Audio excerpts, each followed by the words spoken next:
Hello dear student, आज के lecture में हम करने वाले हैं यूनिट 5 के जो इम्पोर्टेंट क्वेश्चन है उनके बारे में आपको मैं बता देता हूँ। आप इन क्वेश्चन को ही तैयार कर लेना, सिर्फ इतना ही आपके लिए सफिशिएंट रहेगा, क्योंकि ये जो पेपर है आपका वो 3D है, 3 डायमेंशन ज्योमेट्री। और इसमें थोड़ा सा टफनेस भी है। टफनेस इस वजह से है कि बेलन है, गोला है, शंकु है, इतनी चीजें आपकी याद रहे भी ना रहे भी, ये भी इंपॉर्टेंट चीजें होती है। ठीक है ना, इसलिए मैं आपको इस यूनिट 5 में आपको सिर्फ 5 क्वेश्चन बताने वाला हूँ। इन 5 क्वेश्चनों को आप अच्छे से तैयार कर लेना, ताकि आपके एग्जाम में एक क्वेश्चन भी यहाँ से आ गया ना तो आपका प्लस पॉइंट हो जाएगा। क्योंकि मेन ये होता है कि आप आराम से 40 में से 20 नंबर भी कवर कर लेते हो ना, 20 से 25 नंबर तो भी सफिशिएंट आपके लिए इस पेपर में। क्योंकि ये पेपर थोड़ा सा टफनेस है, क्योंकि इसमें आपका मैटर बहुत ज़्यादा है, और आएगा कितना वो तो अपन पे डिपेंड करेगा। ठीक है ना, मैं आपको 5 क्वेश्चन बताता हूँ इस यूनिट 5 में, इनको तैयार कर लेना अच्छे से। ठीक है, और हो सकेगा तो मैं इन 5 में से 2-3 क्वेश्चन तो मैं आपको तैयार करवा दूंगा। ठीक है, और फिर 2 क्वेश्चन आप अपने अनुसार तैयार कर लेना।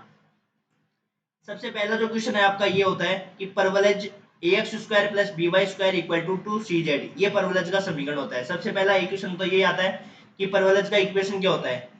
मैं आपको एक छोटा क्वेश्चन भी लिख देता हूँ कि परवलज का इक्वेशन जो होता है ना वो आपका क्या होता है। ये क्वेश्चन आता है एग्जाम में, एक छोटा क्वेश्चन कि परवलज का समीकरण क्या होता है। तो परवलज का समीकरण होता है ax² plus by² equal to 2cz, ये आपका होता है परवलज का समीकरण। तो छोटे क्वेश्चन में आपके क्वेश्चन पूछा जाएगा कि परवलज का समीकरण क्या होता है, ax² plus by² equal to 2cz। तो परवलज ax² plus by² equal to 2cz के बिंदु x1 y1 z1 पर स्पर्श समतल का समीकरण आपको निकालना है। ठीक है, तो पहला क्वेश्चन तो ये आपका। दूसरा क्वेश्चन कहता है कि परवलज ax² plus by² equal to 2cz पर 5 अभिलंबों से गुजरने वाले शंकु का समीकरण ज्ञात करना। तीसरा क्वेश्चन, ये सारे क्वेश्चन है ना वो आपकी एग्जांपल्स ही है। ये सारे जो क्वेश्चन है वो आपकी क्या एग्जांपल्स ही है, इनको आप आराम से तैयार कर सकते हो। इन 5 क्वेश्चन में से आप इनको तैयार कर लेना। तीसरा है परिभ्रमण त्रिकवर्तज x² plus y² upon a² plus z² upon c² equal to 1 का समतल lx plus my plus nz equal to 0 द्वारा परिच्छेद की अर्ध अक्षों की लंबाई तथा समीकरण आपको ज्ञात करना है। ये आपका तीसरा क्वेश्चन रहने वाला है।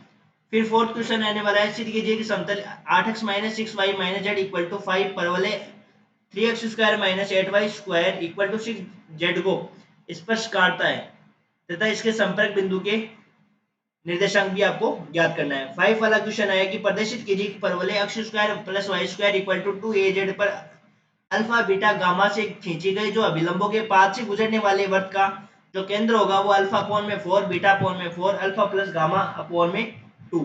ये आपका हो गया फिफ्थ क्वेश्चन। तो ये फिफ्थ क्वेश्चन आप तैयार कर लेना, यूनिट 5 से इतना सफिशिएंट रहेगा। ठीक है, ये आपके प्रीवियस ईयर क्वेश्चन ही आपके रहने वाले। इसी प्रकार यूनिट 3 और यूनिट 4 के भी यदि आप तैयार करो ना तो प्रीवियस ईयर के ही आप 2 से 3 क्वेश्चन आपको तैयार कर लेना, वो आपके लिए सफिशिएंट रहने वाले। मेन इंपॉर्टेंट है कि आपको जितना मैटर तैयार होता है ना उतना आप लिख के आते हो, लिख पाते हो या नहीं आते हो, वो सबसे इंपॉर्टेंट है। ये नहीं है कि आपने यूनिट तो 5 तैयार करके गए और वहां लिखा आप कोई भी यूनिट के नहीं पाए, तो उससे कोई सेंस नहीं निकलेगा। यदि आप 3 यूनिट या 2 यूनिट 2-3 चैप्टर भी आप अच्छे से करके जाते हो ना, बेलन गोला और शंकु, यदि इन पे भी आप परफॉर्मेंस कर पाते हो तो आराम से आपके 20 नंबर तो कवर हो ही जाएंगे। ये 3 टॉपिक भी आप तैयार कर पाते हो तो भी बहुत आपके लिए सफिशिएंट है। ठीक है, और मैंने आपको यूनिट 5 के 5 क्वेश्चन बता दिया, एक क्वेश्चन आपका इसमें से मिल जाएगा। ठीक है, थैंक यू।